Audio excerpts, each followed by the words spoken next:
Rhode Island towns are suing Rhode Island.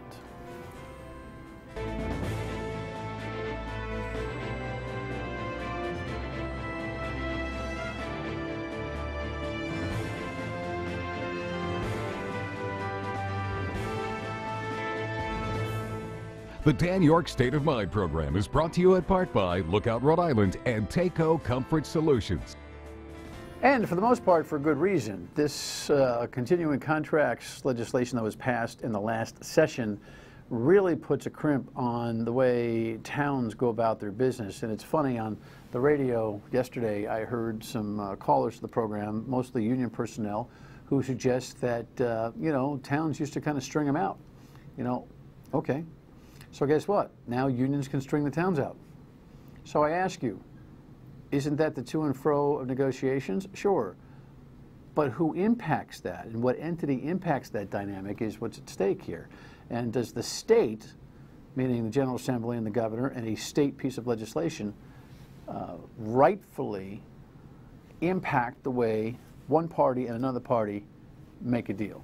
That's really at the crux of this lawsuit. And former Mayor Angel Taveras in Providence is the lead counsel on this particular case. Charlie Lombardi, who housed a group of 15 other towns alongside North Providence at his City Hall yesterday with the announcement of the lawsuit, are both here tonight. We'll get after that right away. In the meantime, great to have you in. Thank you for tuning in to the program. Just a quick note on the impeachment hearings. We record the show each day in the early afternoon. I was glued to the set, as I'm sure many of you were. Headline here. These two diplomats are incredibly credible, but of course the scene had to be set by partisans. The questions presented by this impeachment inquiry are whether President Trump sought to exploit that ally's vulnerability and invite Ukraine's interference in our elections, whether President Trump sought to condition official acts, such as a White House meeting or U.S. military assistance, on Ukraine's willingness to assist with two political investigations that would help his re-election campaign. And yet now, here we are. We're supposed to take these people at face value when they trot out a new batch of allegations. But anyone familiar with the Democrats' scorched earth war against President Trump would not be surprised to see all the typical signs that this is a carefully orchestrated media smear campaign. You know, I just don't think that dog's going to hunt. I think the credibility of these witnesses stands on its own. And I think by the time this thing is over, and there are going to be some, 9, 10 more witnesses at least, the argument the Republicans make, that, and the president makes, that this was a perfect call, is an imperfect argument. At the end of it, they're probably going to have to acquiesce to, this wasn't perfect. In fact, this was kind of bad. The question will be, is it impeachable bad? And that will be the debate. All right, headline from yesterday and Eyewitness News coverage of this important press conference, kind of unprecedented. Providence to Woonsocket to Burrillville, 16 city and town leaders suing Governor Gina Raimondo, House Speaker Nicholas Mattiello, and Senate President Dominic Ruggiero over the law that allows public sector union contracts to continue past their expiration dates while a new deal is still being negotiated. As we all know, it makes it astronomically harder to get concessions during difficult financial times. This new law creates a floating finish line, or should I say an imaginary finish line, to all of our labor contracts. I think it's kind of a case of sour grapes. I really don't get it. Bob Walsh, head of the NEA Rhode Island Teachers Union, says the bill codified what was already standard practice during negotiations. It makes no sense to me for them to spend hard-earned taxpayer dollars on a lawsuit that will go nowhere and is ultimately frivolous. But the municipal leaders say the law takes away local control, ultimately hurting taxpayers. The leaders of East Greenwich and Woonsocket say the law is already applying to union contracts currently under negotiation. Raimondo did veto a previous version of this legislation, but the mayors were unable to convince her to veto it this year. Obviously, we don't agree with that position. It's a pretty narrow bill, and we're prepared to defend it. All right, sour grapes. Sour grapes, says Mr. Walsh. You ever had a sour grape, Mayor? Not really. Oh, I don't think so. You've had a sour grape or two, but he's suggesting that that's what this is. The former mayor of Providence, now lead counsel on this, Angel Taveras. Good to see you again. Great for coming in. By the way, Mr. Walsh, alleging sour grapes, will be appearing on the program tomorrow to thwart, refute, and stamp on anything you have to say here tonight. I am sure that you'll take a seat with him, because I'm sure he'd love to do that down the line if this is what at least becomes obvious that we need to do. The role that you played as mayor of Providence for a long time, and with some, I think, creative and gutsy renegotiations, even with your fire department as an example, informs you. So you're not just a hired gun as a lawyer, you've lived this, right? Yes, I mean, without a doubt. And I think, honestly, I think anyone who's watching you, it's just kind of basic common sense. You have a contract and has an endpoint. When someone eliminates that endpoint and says basically that contract continues forever, that's a problem. And it's not, it's really basic common sense. And in terms of Mr. Walsh's comment, I didn't know he was a lawyer. So, you know, we'll see what's frivolous and what's not, and we'll see where we go from this lawsuit. But it's really basic common sense about having an endpoint for contracts. Contracts have endpoints, and that's important. And I want to point out one other thing, if I could, Dan. This idea that it was standard practice, they're leaving out very important words: by agreement. By agreement. This law does not impose the standard practice that existed before. Okay, we need to, we're going to, well, since you jumped into that, and Charlie, hang in there because I got a lot for you. Earlier than I thought, but I should, just put out the full screen, will you, Kev, please? And we'll take a look at the response by the General Assembly to your lawsuit announcement. We're disappointed that some local leaders have chosen to take the unusual step of suing the General Assembly and the governor. We're confident the law enacted to protect our municipal employees and teachers will withstand this challenge. The law requires all municipal leaders to come to the negotiating table in good faith. It protects wages and benefits when a contract expires, that these employees can continue to serve their communities and our children. This law, which has been standard practice for many years, is fair to both sides and creates a level playing field for all parties. I might as well put that in there because you addressed it, Counselor. The issue here, which I think is important to elaborate on, just because it was kind of the good faith way of doing business by both parties, if you had a union that you said, you know, all right, we're going to keep the terms of the contract in place while we go forward, in good faith, 9 times out of 10, you would have decided to do that, correct? But we would have had the opportunity to do that, to agree.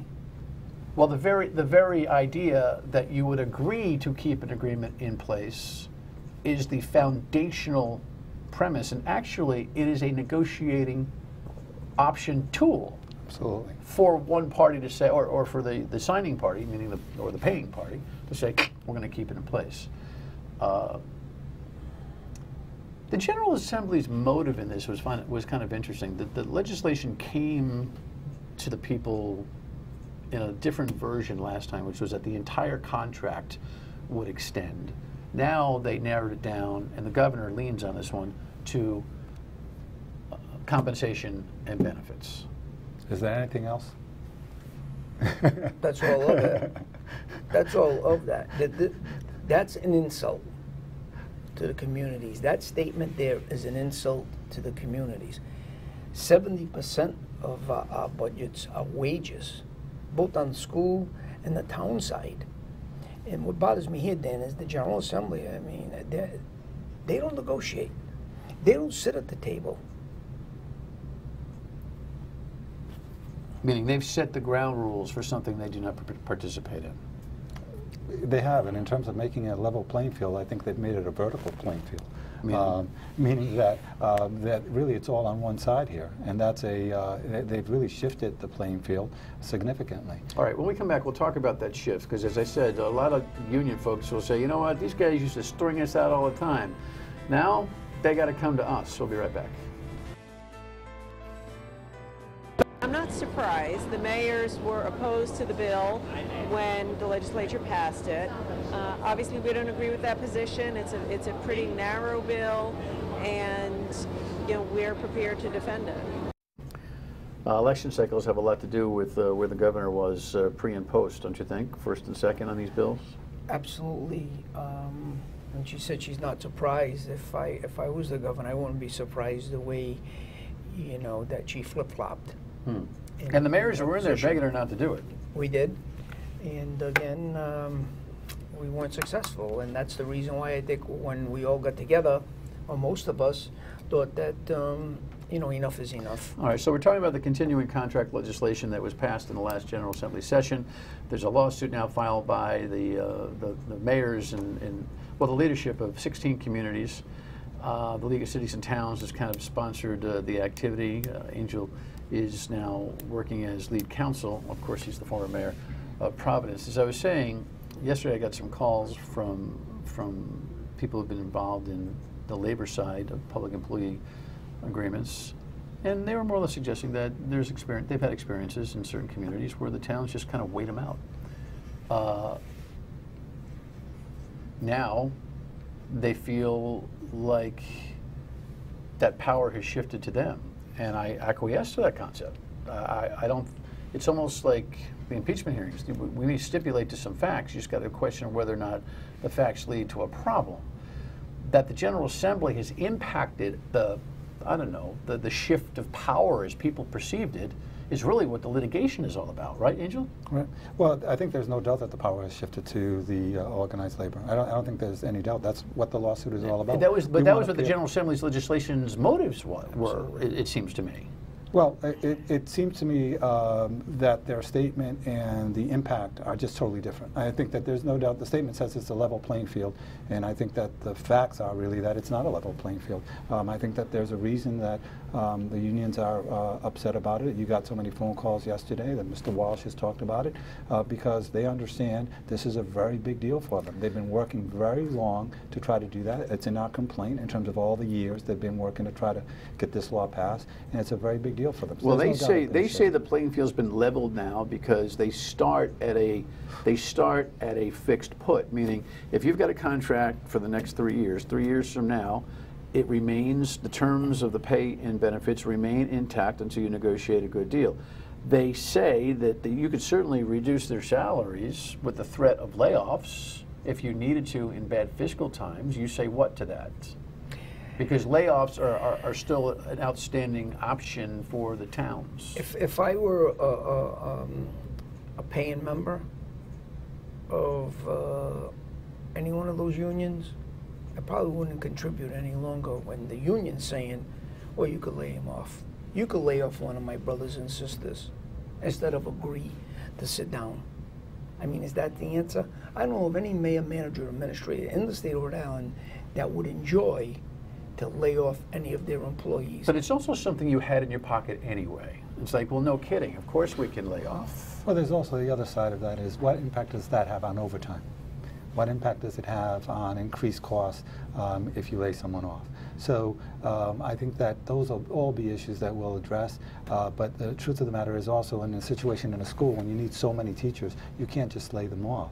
So this idea that the layoff is somehow a saving grace of it, I don't think will hold water, but ultimately the court will decide. There are a couple of episodes that I think advise the General Assembly to jump on this. Clearly the teachers' unions were looking for this, but there's some fire deals out there that had them a little unnerved. And, you know, for instance, in North Kingstown with an expiration of a contract, it was kind of an anomaly situation, really, what happened there. I don't think the general public understands the nuances between fire, police, teacher, and the requirements and the mandatory arbitrations and the non-binding arbitrations and all that kind of stuff. Which public employee unions are most impacted by this extension of contract? Explain. The municipal workers and meaning teachers. The public workers? Public workers. And the fire teachers? Is separate, police is separate. And fire, for example, what the General Assembly did in 2017 was to pass a law that says the parties can agree to extend the terms of the contract while they negotiate a new contract. And that was part of the law in 2017. It's been added to the statute. So, and that actually came as part of the North Kingstown situation, it seemed to me. That may have very well been North Kingstown, and quite frankly, if they had done the same thing with the teachers if they had passed the law in 2019 the same way, I wouldn't be sitting here talking with you, certainly not about this. Okay, so to be clear, this continuing contract thing is primarily about schools and public works types of employees and other clerical and all that kind of group, right? When I had mentioned, we were talking to someone this morning, and I didn't mention this yesterday, but what people are missing is the retro pay that the communities could be faced with. We had a municipal employees contract that we agreed to a few months ago, and it was a 5-year deal, 3 years on the backside. We had to pay some retro funds. Some of our employees got a pretty healthy check. Now, if that contract was over when it was supposed to be over, we would have been faced with retro pay, and then you agree. So it costs money, no matter what. To me, Dan, this is an insult to the taxpayers that elect you or their leaders to negotiate a fair contract to protect the taxpayers and the employees. And now who gets protected? You know who pays in the end? It's the taxpayers. The governor would argue, the speaker and the Senate president would argue, look, it's practice not to cut people's wages. So what's the big problem? Then That the only negotiation is up. Then let the parties agree. At this point now, you have a contract that does not end, and that the wages do not end, and you can't do anything about that. And so that is something that we don't think is appropriate. We think it violates the Constitution, both the contract clause and also the Home Rule charter provisions. And so we're going to pursue that in court, and we'll see where that takes us. But we believe that the cities have a very good claim, and we're going to pursue it. Could it backfire, Charlie, in the sense that, you know, because you're worried 5, 6, 8 years down the line that a cycle could hit and the taxpayers could be in liability, that you're not going to offer the kind of, maybe, you know, the numbers, for lack of better, 333, you know, those, 333, 3%, 3%, 3%. Well, maybe you offer 111 because you're thinking, you know what, if this thing is never going to end, I'm not going to put 333 and then and let that carry. Right? How do you negotiate in all fairness, you know, knowing that you're negotiating a contract supposed to be 3 years, now could be 5, could be 6, could be 7. That's not fair to the employees neither. Right, because you hold out and they stay flat. Because our job is to make sure we protect the taxpayer. So how can we enter into a contract and say, well, I want to give you 3, 3, and 3, and now you're going to go to a 4th year, or a 5th year, or maybe a 6th year, and that's not. It's just not good business sense. I think the foundational premise here, though, Angela, that you're arguing as well is, hey, it's none of your business. It's none of the state's business to get into this whole thing, right? Well, I can understand the state is always looking at cities and towns, but in this type of situation, this is not a leveling of the playing field. This is really giving an unfair advantage to one side. Well, they would claim, you claim it's a violation of home rule concept. I know we talk a lot about home rule constitutionally around here, but I don't see a lot of it in practice anyway. It seems like a lot of dictates come out of the State House, don't they? Well, they do, but I think that this is one that really cuts to the core. I mean, if you can't control your costs, if you can't control your wages and benefits, that is the overwhelming majority of city and school budgets, then what do you really control? What type of home rule do you really have? And so this really cuts to the core, and ultimately, as I said, the courts will make a decision. I would expect that this will end up at the Rhode Island Supreme Court. Yeah, because whoever loses will appeal this thing. That's what I would expect, and the court ultimately has the last word. When we come back, we'll talk about the dynamics of the mayoral form of government versus the General Assembly. Stay with us. You know, I found it intriguing to be sitting in North Providence Town Hall, all buffed up, by the way. Nice job in cleaning that place up. In-house, too, right? Saved a bunch of money doing that. Absolutely. Did you do any carpentry work? Our employees did all the work. I helped them stain a little. Did you? Ask them about the new public safety complex and how much it cost. To the taxpayers? To the taxpayers. Zero. And by the way, since we're applauding fiscal management in North Providence, you also have some centralized dispatch that you're talking about with Pawtucket now, right? We're going to be making a final formal announcement. There may be 1 or 2 other communities at this point in time, so we're not saying much until a formal announcement, because I don't think it's fair to Mayor Grebian that he's not sitting at this announcement. All right, but there's something to come there. Yes. Okay. The thing that was fascinating to me, though, on my point, was I'm looking here at 16 communities, and I'm seeing what I think has been a maturing of the mezzanine form of government over the last decade or so here in Rhode Island. Mayors seem to be more collegial. They seem to be sharing more concepts. I think you felt that way when you were a mayor. We worked together, right? Yeah, and you've become formidable. And in a way, there's a lack of respect here from the General Assembly, kind of doing old-time business, dictating to the communities. And this time, the mayors were going to sit and take it. Do you have both a legal or political reaction to that? Yeah, yes. Quite honestly, and as I think I stated earlier, the General Assembly does not negotiate contracts. That is left into the hands of the mayors, managers, administrators, local town councils.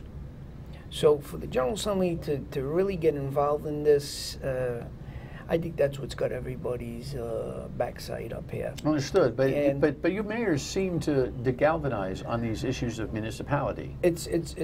I've never, well, I will say this to you, I haven't identified one mayor, manager, or administrator that isn't looking out for the best of his or her community. And right, we share ideas, well, we share I don't know. concerns. I disagree. I think that Knucklehead in Warwick has got some problems, don't you think? Right now, I don't know what he's done fiscally, Charlie, to help his city, and you know, with a family member being a supporter, sponsor, and voter on this legislation, he's between a rock and a hard place. Well, he thinks he can go negotiate new terms of this deal. I mean, on a legal basis, Angel, I think one of the things that you're suing about is maybe they come to the, maybe, fat chance, they come to the table and say, all right, now that you're suing us, we'll rework this thing. It's either this suit goes the wrong way, or they sit there fat and happy about what they did, right? Well, it really is going to be up to them in that sense. I mean, certainly if the law would change, Maybe you don't project them to come to the table based on this litigation. We're ready to go and try the case and do all the work that we need to do. So Mayor Solomon's off his rocker suggesting that there's a chance to renegotiate this stuff. yeah, unless he knows something that we don't. But you know, you want to talk about what you said about everyone getting together. There's been a few issues that I've been faced with, and one of my colleagues haven't, and we've been able to help. There's been some issues that some of my colleagues have been faced with. I haven't, and now am, that they've helped me. It's, look, Dan, regionalization of services, ideas, that's the salvation for the state of Rhode Island right now. And authority over your own contract negotiations is paramount. 30 seconds, Councilor, what's the timetable, do you think, on this whole thing? Well, the state will have time to respond to this. I would expect that, I don't want to get too technical, there's a waiver of service that which gives them about 60 days to respond. Could be a year or so before this thing is decided, right? Well, we're going to move as quickly as we can. But and you don't need a temporary restraining order because right now you don't have any contracts that are pending in any of these communities. That's right. That's right. Fascinating case. Mr. Walsh will be here tomorrow to tell us that you're all full of noise, and I'm guessing you'll take a seat. Councilor may want to reserve his option. He gets paid to say that. And I'm sure you'll come back if you need to. Not too many fights you've walked away from. Right back. Impeachment hearing notes and the other side of this argument with Mr. Walsh from the National Education Association tomorrow night. See you on the radio at 3. Good night. Bye.